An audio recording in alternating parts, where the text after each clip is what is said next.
KPAI datang ke sekolah sesuatu hal yang sangat kurang membahagiakan gitu kalau didatangi oleh KPAI begitu Pak. Apakah memang hubungan KPAI dengan guru itu hanya sebatas itu atau memang ada hubungan lain Pak? Karena image selama ini yang terjadi seperti itu Pak. Dan studi kiranya di kesempatan ini Bapak juga bisa menyampaikan kepada kami bahwa KPAI itu tidak hanya seperti itu kepada guru. Begitu Pak. Terima kasih. Assalamualaikum warahmatullahi wabarakatuh. Jadi konteks tugas kami adalah tidak hanya semata-mata kalau sudah ada korban, kalau sudah ada kasus, gitu ya. Tapi kita juga memberikan masukan usulan kebijakan pada pemerintah, termasuk juga pada pemerintah daerah yang tentunya berdampak besar, termasuk juga pada satuan pendidikan.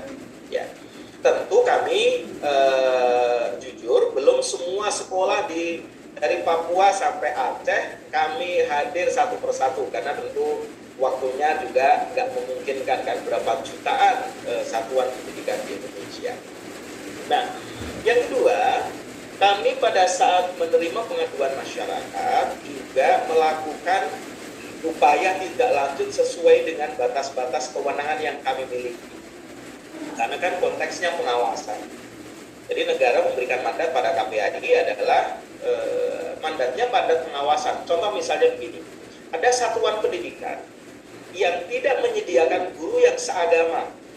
Padahal mandatnya Undang-Undang Sistem Pendidikan Nasional, setiap satuan pendidikan itu kan wajib menyediakan guru yang seagama, yang kemudian ditindaklanjuti melalui Permendikbud kan.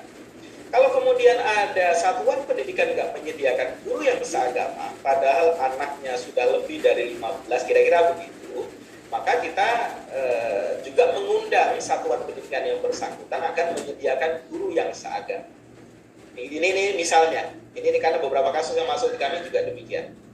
Yang kedua, kalau kemudian masih banyak pelaku kekerasan dilakukan oleh guru di satuan pendidikan itu, setelah kita melakukan fact finding, kita dorong perubahan sistem layanan pendidikan itu. Ya, misalnya bagaimana kita dorong agar satuan pendidikan itu menerapkan konsep sekolah ramah anak. Ya, guru harus memahami konsepsi perlindungan anak, positif disiplin dan sebagainya. Nah, kalau kemudian ada, katakanlah misalnya dugaan pelanggaran, tentu kita akan lihat pelanggarannya. Karena nggak semua pelanggaran itu masuk pidana, Pak Irfan. Ada pelanggaran etik, ada pelanggaran profesi, ada pelanggaran disiplin, ada pelanggaran pidana. Kategori pidana. Contoh misalnya, guru khilaf, contoh kasus di Ngawi ya, di Ngawi Jawa Timur, ada guru yang mengajar di tingkat SMA, kemudian khilaf nih, suka sama siswa yang bersangkutan, kemudian hamil.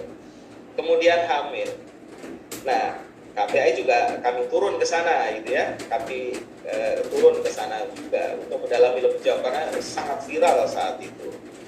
Nah, kemudian pihak sekolah melakukan mediasi kepada yang bersangkutan, akhirnya dinikahkanlah yang bersangkutan.